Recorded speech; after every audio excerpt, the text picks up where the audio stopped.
We have a defiant Vladimir Putin threatening to develop nuclear missiles that are banned under a treaty between the United States and Moscow. And this comes after this deadline to comply with key arms control was passed by Russia. And they're saying now that Vladimir Putin is saying many other countries are making these missiles. We can too.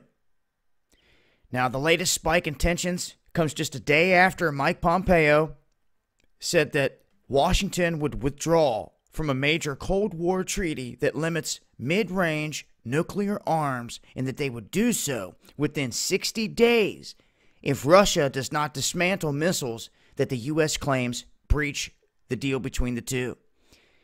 Now, Putin tried to dismiss all this and Pompeo's statements as a smokescreen. He said that Washington already decided to ditch the INF.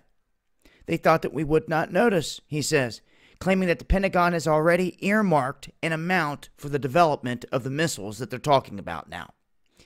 Basically saying that they already had a plan to go forth with it. You can see that the money's in the books put there well before any of this talk was in motion. They're just using it as an excuse, he's saying. So in return, they will follow suit and go with about a dozen countries out there that are producing mid-range missiles that are banned by the INF. So you want to talk about heading off a potential arms race, so to speak?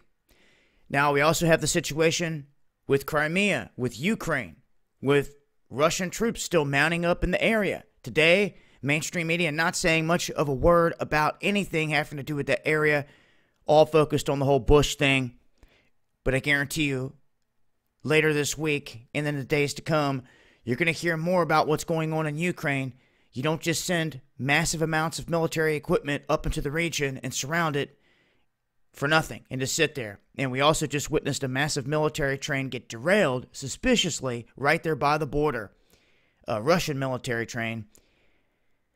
And as of right now, we're just going to have to see how these things unravel. But these are the threats or the statements that Vladimir Putin's making. In return, I'll leave a link and I'll continue to update as things change. Make sure to follow me on Twitter for more. It's been Dabu7.